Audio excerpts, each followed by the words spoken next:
እንኳን ለጾመ ሐዋርያት እንዲሁም ለጻድቁ አባታችን አቡነ ተክለ ሃይማኖት ወርሃዊ የመታሰቢያ በዓል በሰላም አደረሳችሁ። በዚህች ዕለት ታስበው ለሚውሉ ቅዱሳን ዓመታዊና ወርሃዊ የመታሰቢያ በዓላቸውም በሰላም አደረሳችሁ። ከዚህ በመቀጠል የጻድቁ አባታችን የአቡነ ተክለ ሃይማኖት ገድላቸውን እናሰማለን። በስም አብ ወወልድ ወመንፈስ ቅዱስ አሐዱ አምላክ አሜን። አባታችን ተክለ ሃይማኖት በአባ በጸሎተ ሚካኤል ገዳም 10 ዓመት ከተቀመጠ በኋላ ተነስቶ መንገዱን ሄደ። አበምኔቱም ሊሸኘው ተነሳ፣ ልጆቹም ሁሉ ተከተሉት። አበምኔቱም ኃጢአቴና በደሌ የእግዚአብሔርን ሰው አባሮታልና ወዮልኝ፣ ልጆችና ሽማግሌዎች ሁላችሁ በዚህ ያላችሁ የበሽተኞች ባለመድኃኒት የደካሞቻችሁ የኃይላቸው ብርታት ትቷቸዋልና አልቅሱ፣ ዋይ ዋይ በሉ አለ። ይህንንም የሚመስለው ሁሉ በማለት የሚያቃጥል እንባን ከዓይኖቹ ያፈሰሰ አንገቱን አቅፎ ጮኸ። መነኮሳቱም ከሱ ጋር አለቀሱ። ብፁዕ ተክለ ሃይማኖትም እናንተ የእግዚአብሔር አገልጋዮች ፈጣሪ ወደ ወደደው ሥራ ጠራኝ እንጂ እኔ በፈቃድ የምሄድ ይመስላችኋልን? እግዚአብሔር ከናንተ ጋር ይሁን፣ እኔንም ሁላችሁንም ባርኩኝ አላቸው። እግዚአብሔር በረከቱን ያሳድርብህ፣ ጎዳናንም ያቅናልህ። ክቡር አባታችን ተክለ ሃይማኖት ሆይ ነገር ግን የምንድንበትን ነገር ምከረን አሉት። ለክቡራን አባቶቼ የምትድኑበትን ነገር የምመክር ኃጢአተኛ ጎስቋላኔ ምንድነኝ አለ። ነገር ግን ትዕግስትን፣ ትህትናን፣ እግዚአብሔርን መፍራት ገንዘብ አድርጉ። እነዚህ 3ቱ ነገሮች ሰውን ወደ ዘላለም ሕይወት ያደርሱታልና። እየጎተቱ ወደ ደይን ጥልቅነት የሚያወርዱ 3ቱ የጥፋት መንገዶች እሳቸውም ቅንዓት፣ ትዕቢትና ትምክህት እንዳያጠምዷቸው ደግሞ ተጠበቁ ብዬ ነግራቸዋለሁ። ይህንንም የመሰለውን ነገር ከመጽሐፍት ምስክር አምጥቶ የሚድኑበትን ነገር መከራቸው። አንዱም አንዱ እንባውን እያንጠባጠበ ታላላቆቹና ታናናሾቹም በፍቅር ሸኙት። ክቡር አባታችንም በላዩ የፍቅራቸውን መቃጠል ባየ ጊዜ ከነሱ ጋር አለቀሰ። በመንፈሳዊ ሰላምታ እጅ ነሳቸውና መንገዱን ሄደ። እነሱም ወደ ሀገራቸው ተመለሱ። ቅዱስ ሚካኤልም እየመራው አምደ ብርሃንም በፊቱ ሄድ ነበር። የጻድቃንም መንገዳቸው ብርሃን ነው፣ እንደሚያበራ ብርሃን ነውና ዕለቱም እስከሚቀናበት ጊዜ ድረስ ይበራል የሚል ተጽፏልና። ወደ ታዘዘበት ቦታ እስከደረሰ ድረስ እንደዚህ ሄደ። ከባህሩም ወደብ በደረሰ ጊዜ የሚሻገርበት መርከብ አላገኘም። ብዙ ጊዜ አመለከተ። የመላእክት አለቃ ቅዱስ ሚካኤል ባህሩን እየረገጠ ተገልጦ ታየው። ተከተለኝ አለው። አቡነ ተክለ ሃይማኖትም ወደ ውሃው ገባ፣ ተከተለውም። ሁለቱም በባህሩ መካከል በደረቅ አለፉ፣ ተሻገሩም። አብረውም ወደ ቤተ ክርስቲያን ገቡ። መልአኩም ከዚያ ተወውና ወደ አበምኔቱ ገባ። እሱም ኢየሱስ ሞዓ ነው፣ እነሆ የእግዚአብሔር ሰው በቤተ ክርስቲያኑ ደጅ ቆሟልና ወደ አንተ አስገባው አለው። ደግ ሰው ነውና አክብረ ተቀበለው፣ ልብሰ ምንኩስናንም ሰጥተ ከዚህ አኑረው አለው። ይህን ካለው በኋላ መልአኩ ከሱ ዘንድ አረገ። ክቡር አባታችን ተክለ ሃይማኖትም በረኛውን ለአበምኔቱ ንገርልኝ እያለ ይለምነው ነበር። በረኛውም ለአበምኔቱ ሄዶ ነገረው።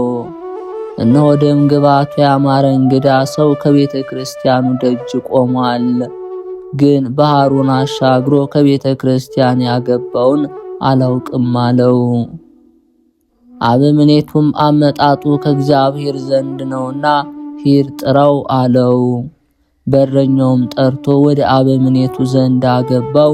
አባ ኢየሱስ ሞዐም ባየው ጊዜ ከፊቱ ብርሃንና ካደረበት ጸጋ የተነሳ ደነቀ። ከመንበሩ ተነስተው በመንፈሳዊ ሰላምታ እጅ ነሳው። የእግዚአብሔር ሰው ሆይ ወደ እኔ መምጣትህ በጎ ብሎ ደህና ቤት ሰጠው። በበነጋውም በምን ምክንያት ነበር የመጣኸው አለው። አቡነ ተክለ ሃይማኖትም የብትሆና ወገን የምትሆን የምንኩስናን ልብስ ታለብሰኝ ዘንድ በእግዚአብሔር ትእዛዝ ወደ አንተ መጣሁ አለው። አባ ኢየሱስ ሞዐም ወደ እኔ መምጣትህ ከእግዚአብሔር እንደሆነ አወቅው። የምንኩስናውንም ልብስ እንዳለብስ ከመልአክ ታዝዣለሁና። ነገር ግን ጥቂት ቆይ አለው። ከሱ ጋር ጥቂት ቀን ቆየ። የምንኩስና ልብስ ይኸውም የመላእክት ምሳሌ የሚሆን አለበሰው።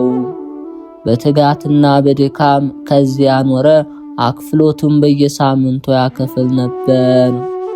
ከእሁድ ከቅዳሜ በቀር ምንም አይቀምስም። እሁድና ቅዳሜ ግን የአጃ ቂጣ ወይም የዱር ቅጠል ሳይመርጥ ይመገብ ነበር። የዳዊትንም መዝሙር በሌሊትና በመዓልት ተግቶ ይደግም ነበር። 3,150 ይሰግድ ነበር።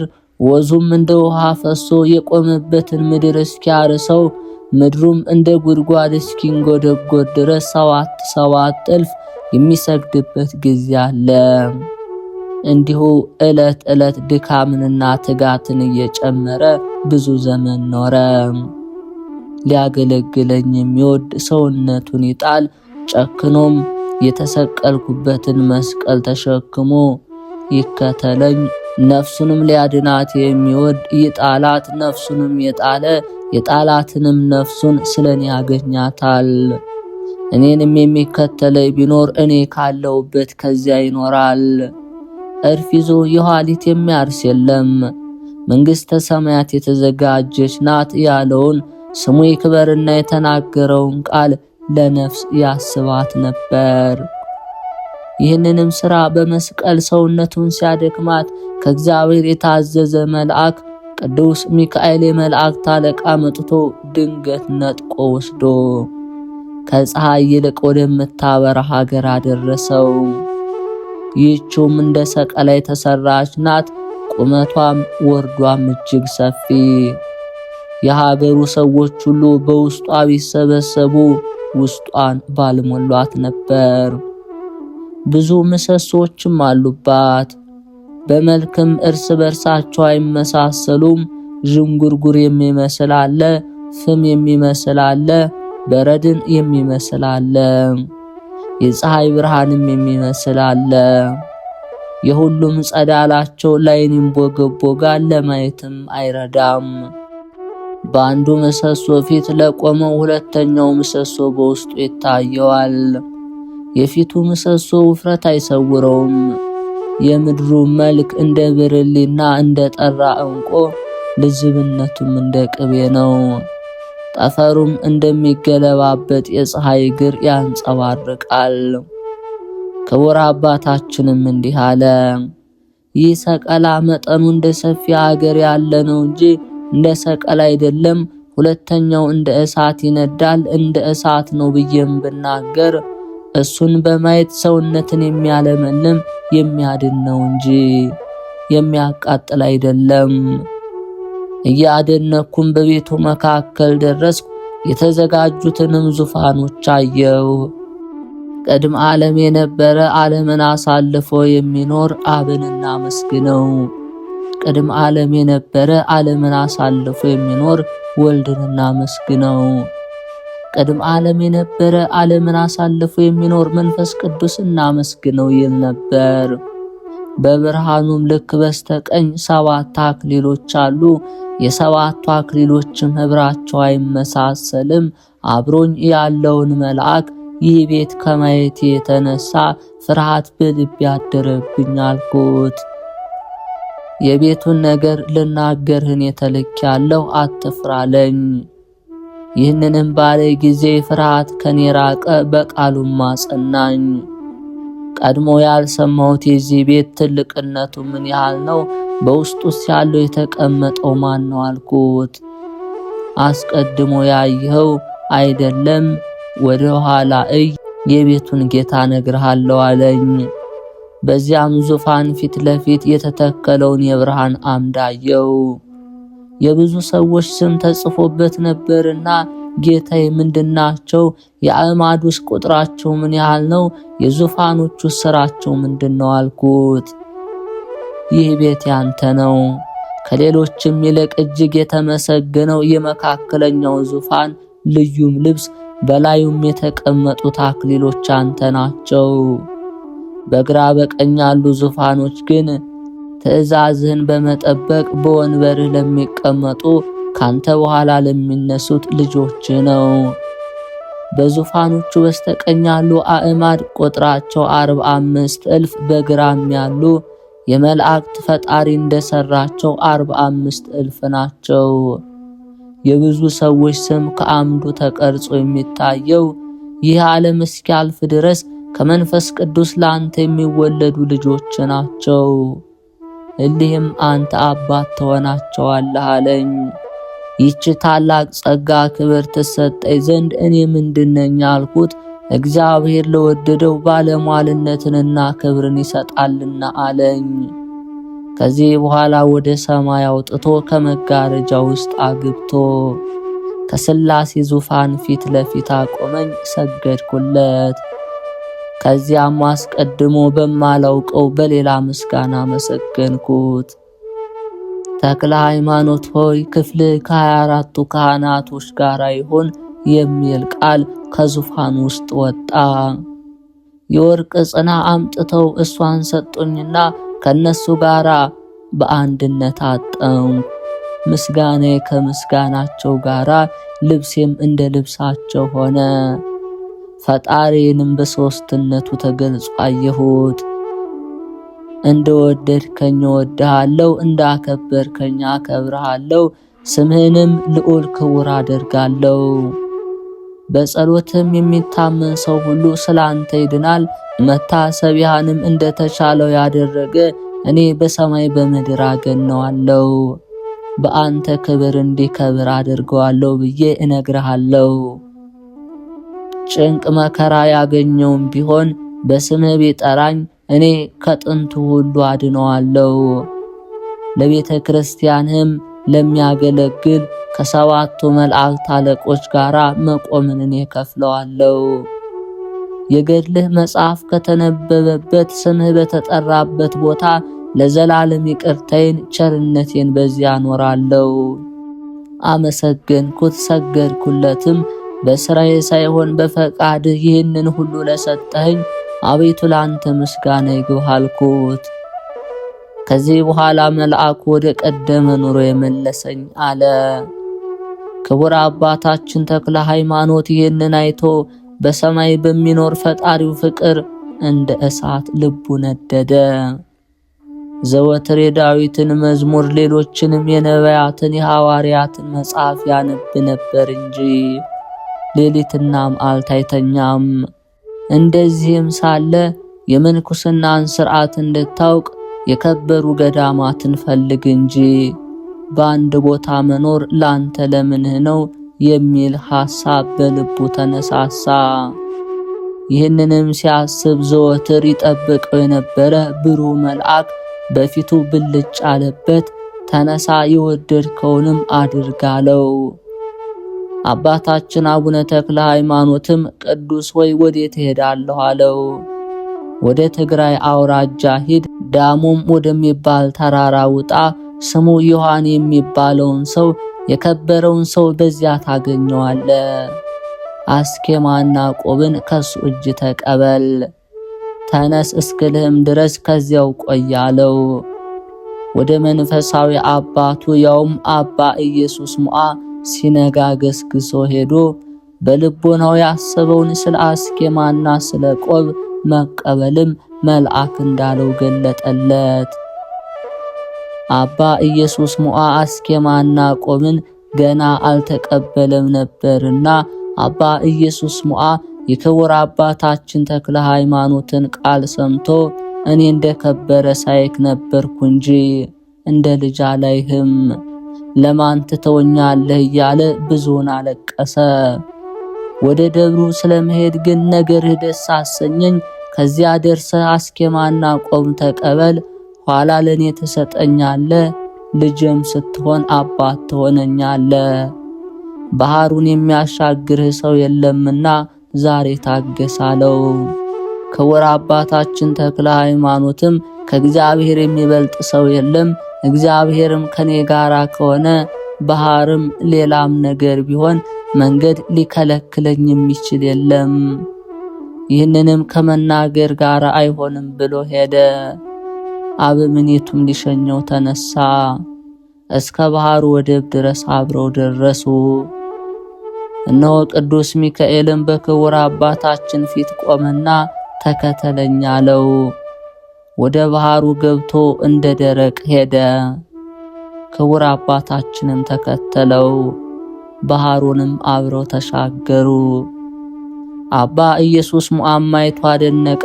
አቤቱ በቅዱሳኖች ላይ ሥራ ድንቅ ነው አለ። እግዚአብሔርንም እያመሰገነ ወደ ቤቱ ተመለሰ።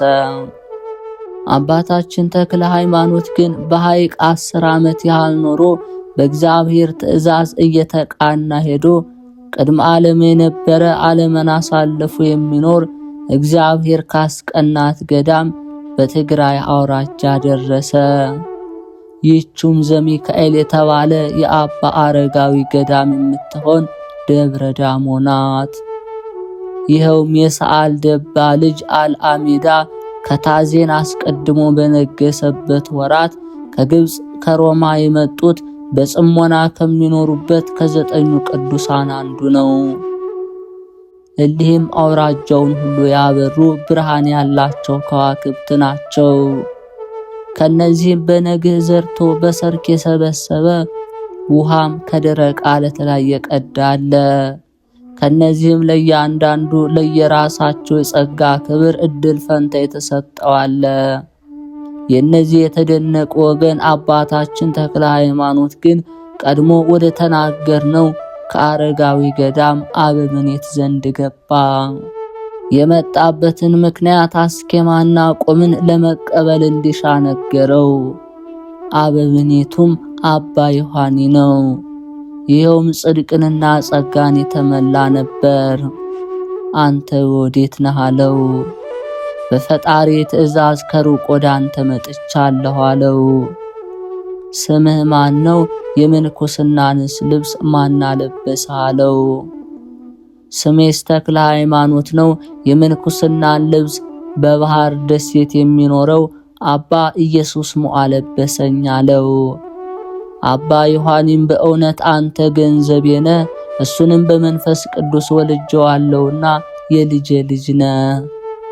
አባ ዮሐኒም እንደለመደው ሥርዓት በአስኬማና በቆቡ ላይ ጸለየና ለክቡር አባታችን ሰጠው።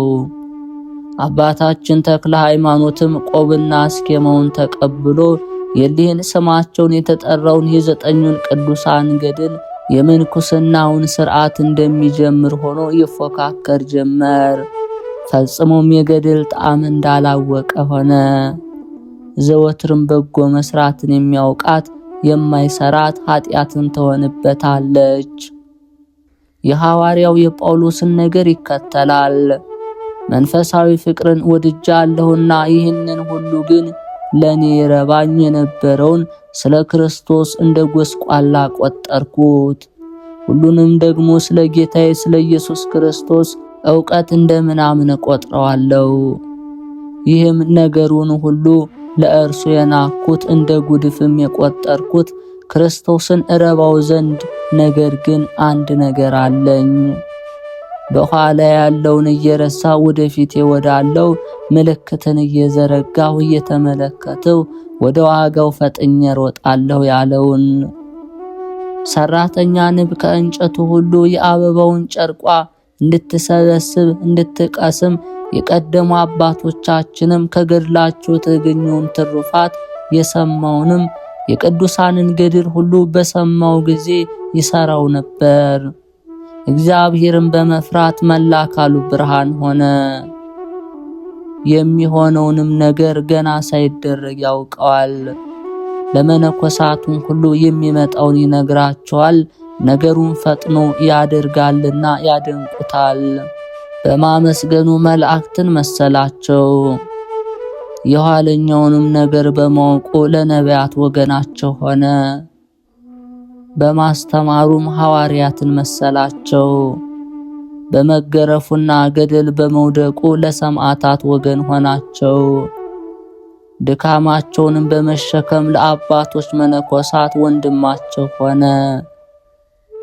ይህንን ሁሉ መስሎ ከቅዱሳን ሁሉ ሰብስቦ የመጻሕፍትን ሁሉ ፍሬ ይህችውም ጳውሎስ የጠራት የመንፈስ ቅዱስ ፍሬ ግን ፍቅር ናት።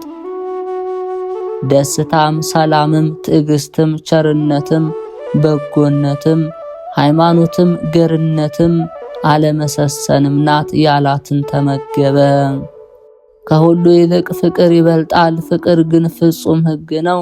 ተራራ እስካፈልስ ድረስ ሃይማኖት ቢኖረኝ ፍቅር ከሌለኝ አንዳች አይደሉም።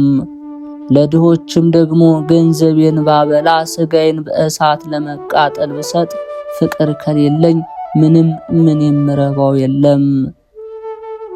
የተደነቁት ወገን የሚሆን አባታችን ተክለ ሃይማኖት ግን ይህንን ፍቅር ለመፈጸም ለእግዚአብሔር ኃጢአተኛ ሳይሆን ለኃጢአተኞች እንደ ኃጢአተኛ ሆነላቸው።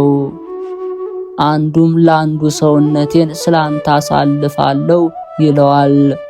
በምክሩም ከክፉ መንገድ የቅዱሳንን ድካም ወደ መሸከም ይመልሳቸዋል።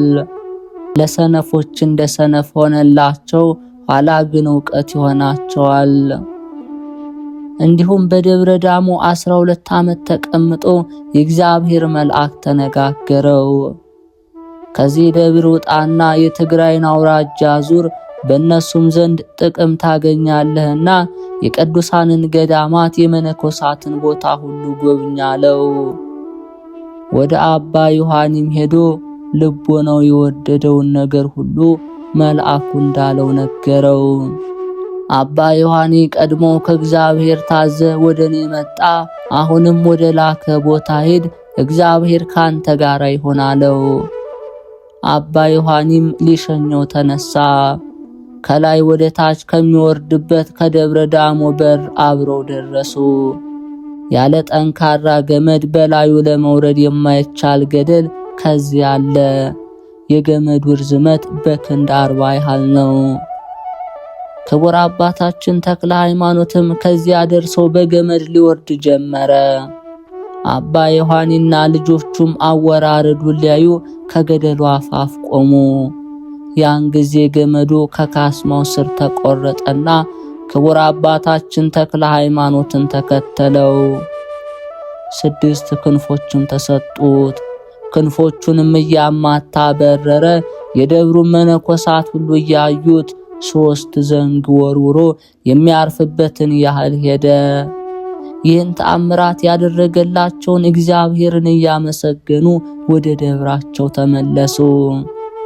አባታችን ተክለ ሃይማኖት ወደ ዋሊ ገዳም ገባ። የተሰወሩትን መነኮሳት ከዚያ አግኝቶ በመንፈሳዊ ሰላምታ አነሳቸው።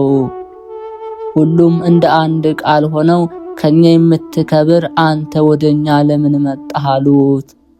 ክቡር አባታችንም አባቶቼ እንዲህ አትበሉኝ፣ ይልቁንም እናንተ ከኔ ትከብራላችሁ እንጂ እኔ ከናንተ በምን እከብራለሁ አላቸው። እኛስ እውነት እንልሃለን፣ በምድር ላይ ጸጋ የተሰጠው እንዳንተ ያለ ሰው አላየንም። እነሆ ብዙ ቅዱሳን ካንተ ይወለዳሉ፣ ለብዙዎች አሕዛብ አባታቸው ትሆናለህ አሉት። ክቡር አባታችን ተክለ ሃይማኖትም የፈጣሪ ፈቃዱ ከሆነ ለኔስ በጎ አላቸው። ምን ያህል ውሃ ሳይቀምስ 3 ቀን ያህል ከሳቸው ጋር ተቀመጠ። እስከ ዛሬ በዚያ ገዳም እህል የሚቀምስ የለም ነበር። ከዚህ በኋላ ቅዱሳንን ተሰናብቶ ወደ ሐውዚን ገዳም ሄዶ ከዚያ ደርሶ በዚያ ስፍራ የሚኖሩትን ሰዎች እጅ ነስቶ አነዋወራቸው እንደምን ነው አላቸው። ደጋግ ሰዎችም እንደሆኑ አውቆ ከሳቸው መባረክን ፈለገ። ጸጋን በተመላች ክብርት እጅህ በረከታን ተባርከን እንጂ እኛስ እግዚአብሔር የባረከውን ብሩክ ሰው እንባርክ ዘንድ ለኛ አግባብ አይደለም አሉት። ክቡር አባታችን ተክለ ሃይማኖትም ከናንተ በረከትን እሻ ዘንድ እኔ ወደ እናንተ መጥቻለሁና እናንተ ተባርኩ ዘንድ የተገባ ነው አላቸው። በእግርህ እርምጃ በዓታችንን ተባርክ ዘንድ ወደኛ እግዚአብሔር ላከ እንጂ አንተ በፈቃድ የመጣህ አይደለም። የእግዚአብሔር ቅዱስ ሆይ አሁንም ባርከን አሉት። ሁሉንም ባረካቸው። ከባረካቸው በኋላ እሱም በረከትን ከሳቸው ተቀብሎ መንገዱን ሄዶ ወደ ዳጓ ገዳም ደርሶ የገዳሙን መነኮሳት እጅ ነስቶ በረከትን ከሳቸው ፈለገ። እንደ ቀደሙት ቅዱሳን መልስ ሰጡትና እሱ ባረካቸው። ከባረካቸውም በኋላ የእግዚአብሔር ሰው ክቡር አባታችን ሆይ ምድር በረከትን እንድትቀበል በትግራይ አውራጃ ሁሉ የመድረስ ሽታ ተፍሰሳሉት። እንዲሁም ቢሄድ የብርሃን አምድ እየመራው ኢየሩሳሌም ወረደ። ወደ ደረሰበትም ስፍራ ሁሉ የሐዋርያት ኃይል ትከተለው ነበረች። በሷም ድንቅ ተአምራትን ያደርግ ነበር። ውሃም የሚያፈልቅበት ጊዜ አለ። ድውያንን የሚፈውስበት ሙታንንም የሚያስነሳበት ጊዜ አለ። ወደ ኤርትራ ባህር በደረሰ ጊዜ የሚሻገርበት መርከብ አላገኘም። የወንጌሉንም ጸሎት ጸለየ። ጸሎቱንም ከጨረሰ በኋላ የእግዚአብሔር መልአክ ቅዱስ ሚካኤል እንደ ልማዱ በባህሩ ላይ ሲሄድ ታየው። ክቡር አባታችንም በኋላው ተከተለ። ሁለቱም አብሮት በአንዲት ሰዓት ተሻገሩ። ባህሩንም ተሻግረው ክቡር አባታችን አቡነ ተክለ ሃይማኖት የሞተ ሰው አገኘ። አንተ አስከሬን የክርስቲያን ወገን እንደሆንክ እኔ መስቀሉን በምሸከምለት በፈጣሪ በኢየሱስ ክርስቶስ ስም ከተኛበት ተነሳ ብሎ ባረከው። አስከሬኑም ያን ጊዜ ከእንቅልፍ እንደ መንቃት ተነሳና ጮኸ። ከጽዮን ወገን እግዚአብሔርን የማመልክ የክርስቶስ ነኝ አለው። አባታችን ተክለ ሃይማኖትም ምን ገደልህ አለው። ኢየሩሳሌም ስሄድ በውሃ ጥሞት ኳለው። ክቡር አባታችንም ኢየሩሳሌምንስ የምትሄድ ከሆነ ና ተከተለኝ አለውና ተከተለው። አባ ሚካኤል የእስክንድርያው ሊቀ ጳጳሳት ሳለ ከጌታችን መቃብር ደረሱ። ወደ እርሱም ገብቶ እጅ ነሳው። ሊቀ ጳጳሳቱም እሱ ከወንበሩ ተነስቶ እጅ ነሳው። የእግዚአብሔር ሰው ተክለ ሃይማኖት ሆይ ወደኔ መምጣት መልካም ነው አለው። ክቡር አባታችንን በረከትን እንድቀበል ባርከኝ ቢለው ዳግመኛም አባቴ ሆይ ስሜን ማን ነገረህ አለው። ስላንተ በዚች ቀን የእግዚአብሔር መልአክ እንደነገረኝ እውነት እልሃለሁ አለው።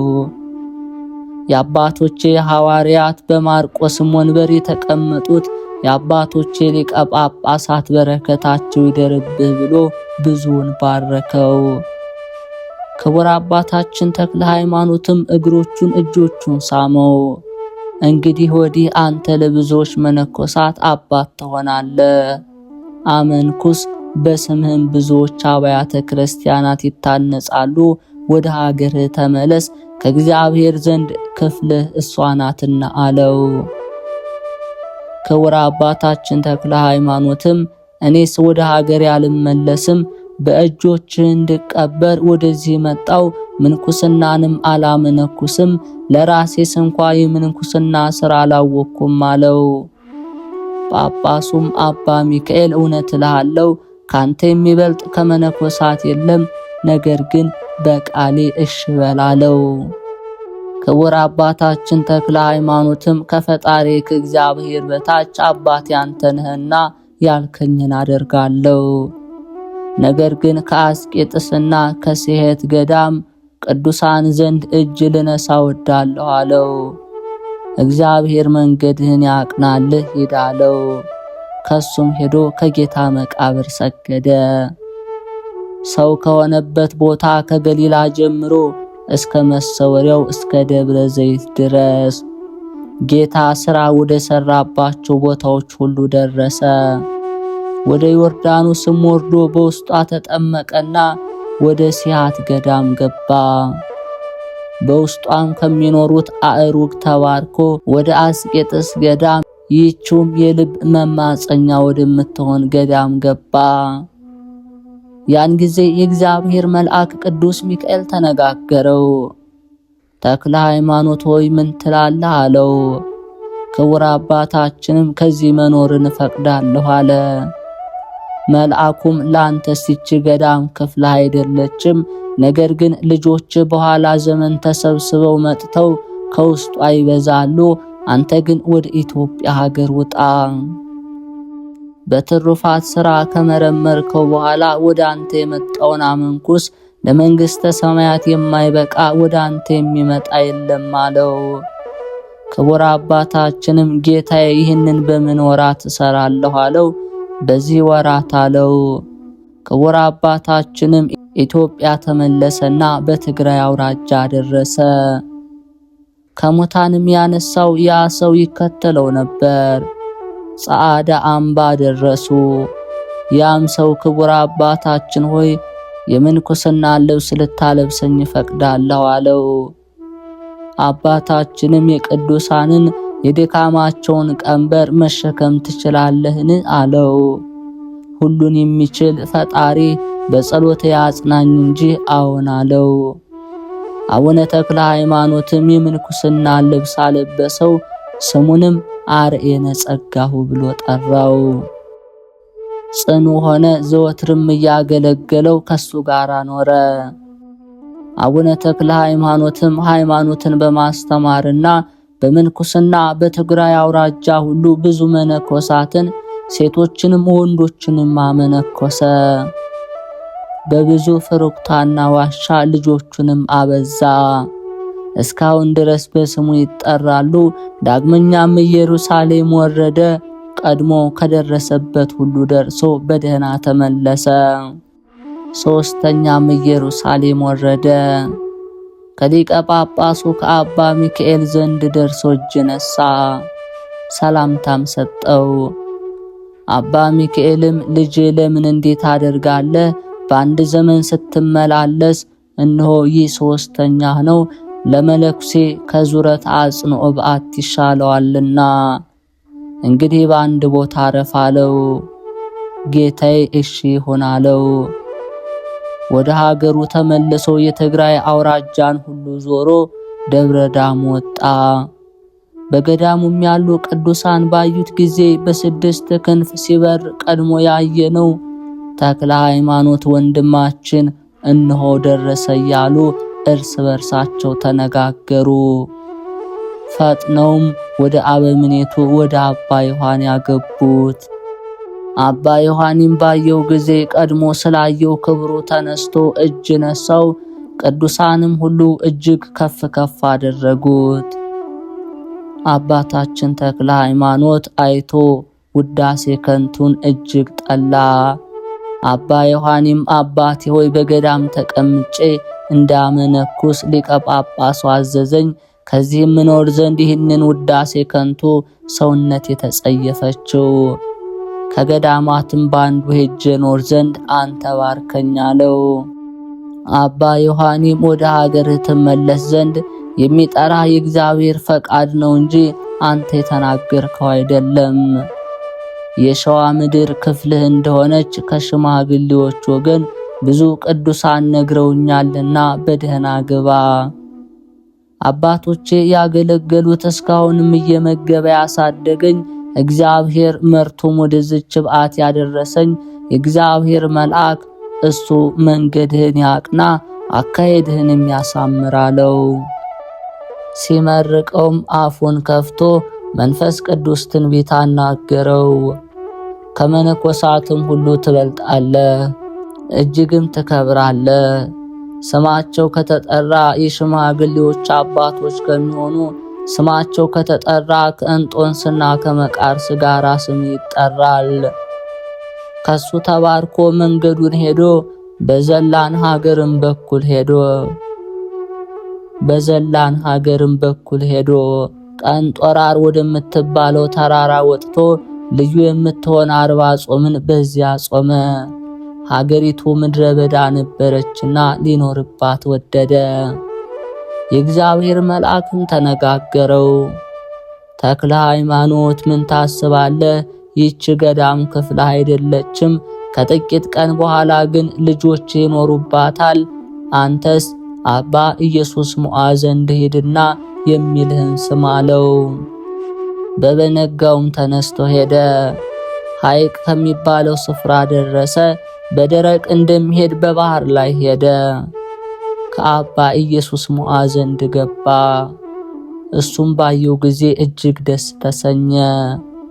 ቆቡንና አስኬማውን ከወዴት ተቀበልክ አለው። ደብረ ዳሞ ከአባ ዮሐን እጅ ነው አለው። እንግዲህስ እኔ ከመንገዱ ድካም አረፍኩ። ልጄ ስትሆን አባት ሆነኝ። በከበሩ እጆች ቆብንና አስኬማውን ስጠኝ አለው። አባ ተክለ ሃይማኖትም ቆቡንና አስኬማውን ሰጠው። መልአክ ያለህን ስመው ብሎ ነበርና የአባቶቻችንም የልጆቻችንም ነገር እንዲህ ነው። ክቡር አባታችን ተክለ ሃይማኖትም አባ ኢየሱስ ሞዐን ተሰናብቶ ወደ ሌላ ሀገር ሄደ። ወደ ፀሐይ መግቢያም ወረደ። በዚያችም ስፍራ ከፍ ያለ ተራራ ዳዳ የሚባል ነበር። አርየነ ጸጋው ከሚባለው ደቀ መዛሙርቱ ጋራ ወደ ተራራው ወጣ። ጉዲት የምትባል ሟርተኛ ከቀድሞ ጀምራ ታመልከው የነበረች ታላቅ ዘንዶ አገኘ። ያም ዘንዶ አባታችንን ባየው ጊዜ ራሱን ቀና አደረገና ሊውጠው ምላሱን አውለበለበ። በመስቀል አምሳልም ባረከው። ዘንዶ ያን ጊዜውኑ ተሰነጠቀ። ከሁለት ተሰነጠቀና ግማሹ ከገደል በታች ወደቀ። ግማሹ በአንዲት ድንጋይ ላይ ተጠመጠመ። አባታችንም በዚያ ተራራ ላይ 1 ወር ያህል ተቀመጠ። ከዚህ በኋላ ዘንዶን የሚያመልኩት የሀገር ሰዎች ወደ ተራራው ወጡ። የሚያመልኩትን ዘንዶን ግን አጡት። አባታችን ተክለ ሃይማኖት ከተራራው ላይ ቆሞ ሲጸልይ ቢያገኙት አንተ መነኩሴ የወዴት ነህ? በምንስ ምክንያት ወደዚህ ተራራ መጣህ? አሉት። በእግዚአብሔር ፈቃድ ነው አላቸው። ከዚህ ተራራ ታላቅ ዘንዶ ነበረ፣ ዛሬ ግን አላገኘነውም። አንተ አባረው ይሆን ዘንድ አሉት። ክቡር አባታችንን በፈጣሪ ኃይል ገደልኩት እንጂ ያባረርኩት አይደለም። ሂዱ፣ ይህ ልጅ ሬሳውን ያሳያቸው አላቸው። ሄደውም ተልቶ ከሸተተበት ስፍራ አገኙት። የምድር አራዊትና የሰማይ አእዋፍ አልበሉትም ነበር። ደቀ መዝሙሩን በምን ገደላችሁት ብለው ጠየቁት። አባቴ በላዩ ባማተበ ጊዜ ተተርትሮ በእግዚአብሔር ፈቃድ ሞተ አላቸው። በሀገሩ ሰዎችም ፍርሃት አደረባቸው። እያደነቁም ሄደው ለሳይንቱ ንጉሥ ነገሩት። የምናመልከውን ዘንዶ የገደለ መነኩሴ በዚህ ተራራ ላይ አላሉት። ሰውየውም ምን መሳይ ነው አላቸው። ሰውየውስ እጅግ ያማረ የተወደደ ነው አሉት። ኑ ሄደን እንየው አላቸው። ወደሱም ሄዱ። በደረሱም ጊዜ ሀገረ ገዢው ከሩቅ ሰገደ። የእግዚአብሔር ሰው ሆይ የተመረጥክ መሆንህን አደንቃለሁ፣ ወደ አንተም እንድቀርብ ፍቀድልኝ አለው። ክቡር አባታችን ተክለ ሃይማኖትም ና አለው። አገረ ገዡም ሄዶ ሰገደለትና ባርከኝ አለው። ክቡር አባታችንም ሃይማኖት ምን እንደሆነ ሳላውቅ በረከት አልሰጥህም አለው። አገረ ገዡም ሃይማኖቴስ እንደ ክርስቲያን ሕግ ነው፣ ውስጤ ግን ዘንዶ የማመልክ ነኝ። በእጅህም አማትበህ አንተ እንደገደልከው በሰማው ጊዜ እግዚአብሔር ካንተ ጋር እንደሆነ አውቄ ስለዚህ ልገዛልህ ወደ አንተ መጣው። እኔና ሰዎቹ ይህንን ዘንዶ ስንፈራው የወደደውን ሁሉ ስናደርግለት ኖረናልና አለው። እንኪያስ አለ እንዲህ ያለ ሰው ስትሆን ባርከኝ ትለኛለህን? ሰይጣን ማምለክህን ትተህ በፈጣሪ ስም ብትጠመቅ ያን ጊዜ እባርክሃለሁ አለው። አገረ ገዡም አባቴ አጥምቀኝና ባርከኝ። ክቡር አባታችንም ዙሃ ወደሚባል ወንዝ ወርዶ ውሃውን ባርኮ አገረ ገዡንና ሰዎቹን በአብ በወልድ በመንፈስ ቅዱስ ስም አጠመቃቸው። በዚያችም ቀን የተጠመቁት ሰዎች ቁጥራቸው ከሴቶችና ከልጆች በቀር 3000 ነበር። ሥጋው ደሙን አቀበላቸው። ዘንዶውንም በገደለበት ተራራ ላይ ቤተክርስቲያን ስሩ ብሎ አዘዛቸው። ሰሩ። ታቦቱንም በአራቱ እንስሳ ስም አኖረላቸው። እስከ ዛሬም ድረስ አለ። ከዚያ ሳለ ከሰማይ ቃል ጠራው።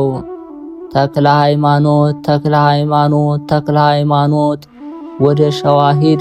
በሃይማኖት ያበዛሃቸው ሕዝቦች እነሆ ጥቂቶች ሆነዋልና አስተምራቸው።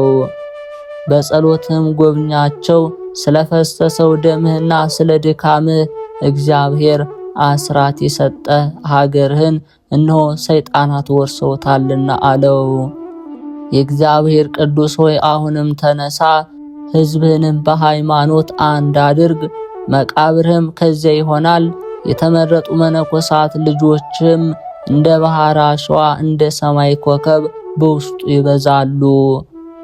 ከሞትክ በኋላም በስምህ በኢየሩሳሌም አምሳል ታላቅ ዋሻ ይታነጻል።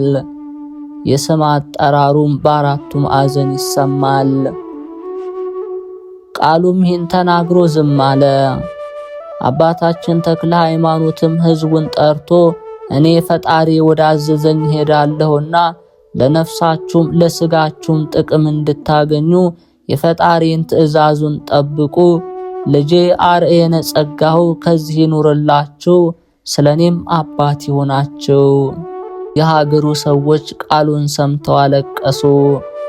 ያም ደቀ መዝሙሩ አለቀሰ። እኔ ካንተ ጋር መሄድን እፈቅዳለሁ፣ አባቴ ሆይ አትተወኝ አለው። አቡነ ተክለ ሃይማኖትም በእግዚአብሔር ፈቃድ የማዝህ አይደለህምን? ለዘላለም ክፍል ይህች ሀገር ናትና ከዚች ተቀመጥ አለው። የሚያጸነውን በትርና የእጁን መስቀል እነዚህን አለኝታ ይሆኑ ብሎ ሰጠው። በዚች ሀገር የብዙ መነኮሳት አባት ትሆናለህ ብሎ ትንቢት ተናገረለት። አባ አርኤነ ጸጋሁም እጅግ አለቀሰ። አባቴ ሆይ የምትደርስበት ሀገር የምትረግጣት ምድር የተመሰገኑ ናቸው። ካንተ የሚወለዱ ቃልህን የሚሰሙ በሕግህ ጸንተው የሚኖሩ ሁሉ የተመሰገኑ ናቸው። ሥጋህንም የምትሸከም ደምህን የምትቀበል መቃብር የተመሰገነች ናት። ለእኔም ለኃጢአተኛው በረከትህ ትድረሰኝ። እኔ ግን ካንተ ጋር ብኖር በወደድኩ ነበር፣ የእግዚአብሔር ፈቃድ ከለከለኝ እንጂ አለ። እሱም የአገሩን ሰዎች ክቡር አባታችንን ሸኝተውት ወደ ሀገራቸው ተመለሱ። አባታችን ግን በወለቃ ሀገር በኩል ወደ ሸዋ ምድር ሄዶ ሙገር ወደሚባል ሀገር ደረሰ። ቄአት ወደሚባል ተራራም ወጣ። ይሄውም ለአጋንንት የሚሰዋበት ስፍራ ነው። አጋንንት እስከተበተኑ ድረስ በብዙ ትጋት ጾምን፣ ከዚያም ጾመ ወንጌልን ለማስተማር እንደ ልማዱ ሄዶ ወደ ዠማ ደረሰ። ወንጌልንም እያስተማረ መንግሥተ ሰማያት ቀርባለችና ንስሐ ግቡ፣ በእግዚአብሔር ልጅ የሚያምኑ የተመሰገኑ ናቸው፣ ስለ ኃጢአታቸው የሚያለቅሱ የተመሰገኑ ናቸው፣ ከመቅሰፍት ይድናሉና፣ ከራሳቸው ገንዘብ ለነዳያን የሚሰጡ የተመሰገኑ ናቸው፣ እሊህ ለእግዚአብሔር ያበድራሉና እያለ በውስጧ እየዞረ አስተማረ። የቃሉን ነገር ሰምተው አመኑ፣ በእጁም ተጠመቁ። ከዚህ በኋላ አንድ ጣዖታዊ ሰው ሰይጣን የሚገለጥበት ሕዝቡ የሚሰግዱለት አለ ብለው ነገሩት። አቡነ ተክለ ሃይማኖትም ስራውን ሄዶ ጠየቀው። እሱም ነገረው። ነገር ግን እውነቱን የተናገረው አለ፣ የካደውም አለ። አባታችንም በተንኮል የተናገረውን የሽንገላውን ነገር አይቶ ስራውን ለመመርመር ቀድሞ የማይመገበውን ምግብ ስጡት ብሎ አዘዘ። እሱም ተቀብሎ በላ። የዚያን ቀን የተመገበውን በሌላ ቀን እንዳይበላ ስለ ቀድሞ የማይበላውን ሲበላ አይቶ አደነቀ። ያም በጣዖት የሚያመልከው ክቡር አባታችንን ሲያደንቅ አይቶ በእኔ የሆነውን ስማ ልንገርህ፣ ስለኔ እንደነገሩ በማማረ ትኖር ነበር። የምሰግድለት አምላኬ አንተ ሳትመጣ ነገረኝ። እኔ ትቼ ወደ ጎጃም ሄዳለሁ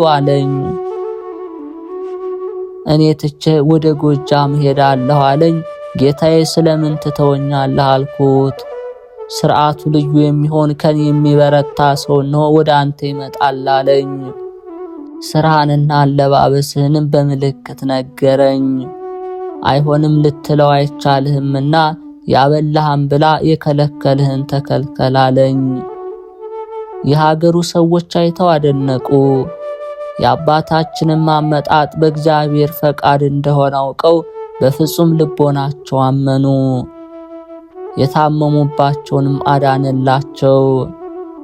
የስህተታቸውን ምክንያትንም አጠፋ። ከጻድቁ አባታችን አቡነ ተክለ ሃይማኖት በረከተ ረድኤት ያሳትፋችሁ፣ በተሰጠውም ቃል ኪዳን ይጠብቃችሁ። አሜን። አባታችን ሆይ በሰማያት የምትኖር፣ ስምህ ይቀደስ፣ መንግሥትህ ትምጣ፣ ፈቃድህ በሰማይ እንደሆነች እንዲሁም በምድር ላይ ትሁን። የዕለት እንጀራችንን ስጠን ዛሬ፣ በደላችንን ይቅር በለን እኛም የበደሉንን ይቅር እንደምንል፣ አቤቱ ወደ ፈተና አታግባን ከክፉ ሁሉ አድነን እንጂ መንግሥት ያንተ ናትና፣ ኃይል፣ ክብር፣ ምስጋና ለዘላለሙ አሜን። እመቤታችን ቅድስት ድንግል ማርያም ሆይ በመልአኩ በቅዱስ ገብርኤል ሰላምታ ሰላም እንልሻለን። በሐሳብሽ ድንግል ነሽ፣ በሥጋሽም ድንግል ነሽ። አሸናፊ እግዚአብሔር እናት ሆይ ሰላምታ ላንቺ ይገባሻል።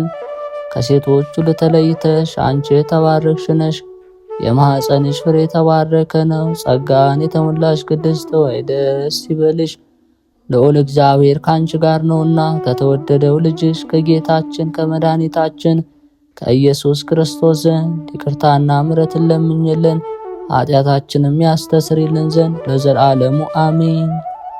ግንቦት 24 የዕለቱ ስንክሳር።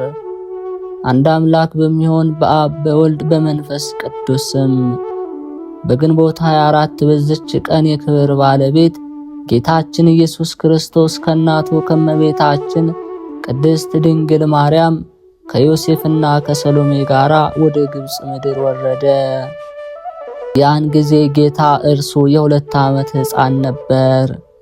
ወንጌላዊ እንዳለ የእግዚአብሔር መልአክ ለዮሴፍ በሕልም ተገልጦ ተነስተ ሕፃኑንና እናቱን ይዘ ወደ ግብፅ ምድር ሽሽ፣ ተመለስ ብዬ እስከምነግርህም በዚያው ኑር። የጌታችንም ወደ ግብፅ መምጣት ስለ 2 ስራዎች ነው። አንዱ ሄሮድስ ቢያገኙ ሊገድለው እንዳይችል፣ ስለዚህም ሌሎች ትስብእቱ ምትሃት ነው ብለው እንዳያስቡ፣ ሁለተኛ የግብፅ ሰዎች በመካከላቸው በመመላለሱ ጸጋውን እንዲያገኙ፣ ጣዖታትን ቀጥቅጦ ለማጥፋት እነሆ እግዚአብሔር በፈጣን ደመና ተቀምጦ ወደ ግብፅ ይወርዳል፣ ጣዖታቱን በፊቱ ይወድቃሉ ያለው የነብዩ ኢሳይያስ ትንቢት ይፈጸም ዘንድ። የክብር ባለቤት ጌታችንን በረቀቀ ጥበቡ ሸሸ። በመጀመሪያ የደረሱበት ሀገር ስሙ በስጣ ይባላል። አልተቀበሏቸውም። በዚያም የውሃ ጉድጓድ ቆፈሩ። ያችም ውሃ ለሩቆች ፈዋሽ ስትሆን ለዚያች ሀገር ሰዎች ግን መራራ ሆነች። ከዚያም መንገድ ተጉዘው ወንዝ ተሻግረው ወደ ምዕራብ ደረሱ። የክብር ባለቤት ጌታችንም ተረከዙን በአለት ላይ አደረገ። በተረከዙም አምሳል በአለቱ ላይ ተቀረጸች። እስከ ዛሬም ያች ቦታ የጌታችን የተረከዝ ቅርጽ ተባለ። ጌታችንም እመቤታችን ድንግል ማርያምን እናቴ ሆይ በዚህ ቦታ ቤተ ክርስቲያን በስምሽ ይሰራ ዘንድ እንዳለው እወቂ፣ በውስጡም ድንቅ ተአምራትን አደርጋለሁ፣ ስሙም ደብረ ምጥማቅ ይባላል አላት። ከዚያም ወደ ፀሐይ መግቢያ ወደ አለ ባህር ሄደው የአስቄጥስን በረሃ ዱር ከሩቅ አዩ። ጌታም በላዩ ባረከ። እናቱንም እናቴ ማርያም ሆይ በዚህ ዱር ውስጥ ብዙዎች ሰዎች መነኮሳት ሆነው በገድልም ተጸምደው በመላእክት አምሳል ያገለግሉኛል። ከዚያም በፀሐይ መውጫ በኩል ወደ አለ ተራራ ሄዱ። ዮሴፍም የሚመረኮዘው በትር በእጁ ነበር። ጌታችንም ይህች ቦታ የሚያቃጥል በረሃ ነውና እንቀመጥ አለ። ጌታችንም የዮሴፍን በትር አንስቶ ሰበራት። ጥቃቅን ስብርባሪዎች አድርጎ በዚያ ቦታ ተከላቸው። በከበሩ እጆቹ ጉድጓድ ማሰ። መዓዛው የሚጣፍጥ ውሃ ፈልቆ ፈሰሰ። ከዚያ ውሃም በመሃል እጁ እየዘገነ የተከላቸው ስብርባሪዎችን አጠጣቸው። ወዲያውኑ በቀሉ፣ አድገውም ታላላቅ ዛፎች ሆኑ። ከእርሳቸውም ጣፋጭ ሽታ ሸተተ። እርሱም ከሽቶዎች ሁሉ እጅግ የሚበልጥ የሚጣፍጥ ነው፣ በለሳም ብሎ ጠራቸው። እናቱ ድንግል እመቤታችንንም እናቴ ሆይ ይህ የተከልኩት በለሳን እስከ ዓለም ፍጻሜ ከዚህ ይኖራል። የክርስትና ጥምቀትንም በአብ በወልድ በመንፈስ ቅዱስ ስም ለሚጠመቁ ከእርሱ ቅባት ይገኛል አላት። የዚያም ስም መጠሪያ ነው። ከዚያም ብህንሳ ወደሚባል ሀገር ሄዱ። ትርጓሜውም ቤተ ኢየሱስ የሆነ በኢየሱስ ወደሚባል ቦታ ጌታችን ኢየሱስ ክርስቶስ በሽታውን ደዌውን ሁሉ የሚፈውስ የጉድጓድ ውሃ አደረገ። ጌታችንም የፈቀደውን በግብጽ የሚኖርበት ወራት በፈጸመ ጊዜ ይኸውም 3 ዓመት ከ6 ወር ነው። ሄሮድስ ከሞተ በኋላ ከእግዚአብሔር የታዘዘ መልአክ ለዮሴፍ በሕልም ታይቶ የሕፃኑን ነፍስ የሚሹት ሞተዋልና ተነሳ፣ ሕፃኑን እናቱንም ይዘህ ወደ እስራኤል ሀገር ተመለስ አለው። ያን ጊዜ ተመልሰው ወደ ምስር ደረሱ። ወደ መሐልቃም በዚያ በዋሻ ውስጥ አደሩ። እርሷም እስከ ዛሬ ቅዱስ ሰርጊስ ቤተክርስቲያን ናት። ከዚያም መጥተው ወደ መጣሪያ ደርሰው በውስጧ ታጠቡ። ይህችም የውሃ ምንጭ አስቀድመን እንደተናገርነው ጌታችን ያፈለቃት ከዚያ ሰዓት ጀምሮ የተባረከች የከበረች ናት። ከዚያም ጌታችን የተከለው የክርስትና ጥምቀት የሚፈጸምበት በለሳን ቅባት የሚወጣው ነው። በእርሱ ደግሞ አብያተ ክርስቲያናት ነዋየ ቅድሳትና ታቦተ ሕጉም የሚከብርበት ድህነትም የሚደረግበት ለክርስቲያኖች ሁሉ መመኪያቸው ነው። በጌታችን መመለስም ልጄን ከግብጽ ጠራሁት ያለው የኦዚያን ትንቢት ተፈጸመ። ስለዚህ ተአምራትን በግብጽ ድንቅ ስራንም በጣኔዎስ በረሃ ያደረገ በማለት የዘመርን በዚህች ዕለት መንፈሳዊ በዓልን ልናደርግ ይገባናል። ከቅድስት ድንግል ማርያም ተወልዶ ስለኛ ለተሰደደ ለእግዚአብሔር ምስጋና ይሁን፣ በእኛም ላይ ይቅርታውን ምሕረቱ ይሁን፣ አሜን። ግንቦት 24 የሚከበሩ ዓመታዊ የቅዱሳን በዓላት፦ ቅዱስ ዕንባቆም ነቢይ፣ ቅዱስ ዮሴፍ አረጋዊና ቅድስት ሰሎሜ፣ ቅዱስ አብቁልታ ሰማዕት፣ ቅዱስ አልዓዛር ካህን የአሮን ልጅ። ወርሃዊ ቅዱሳን በዓላት፦ ቅዱስ አቡነ ተክለ ሃይማኖት፣ ቅዱስ አጋቢጦስ፣ ቅድስት ክርስቶስ ሰምራ፣ ቅዱስ ሙሴ ጸሊም፣ ቅዱስ ቶማስ ዘመርአስ፣ ቅዱስ አብላሪዮስ ታላቁ፣ 24ቱ ካህናተ ሰማይ ሱራፌል፣ አቡነ ዘዮሐንስ ጻድቅ ኢትዮጵያዊ።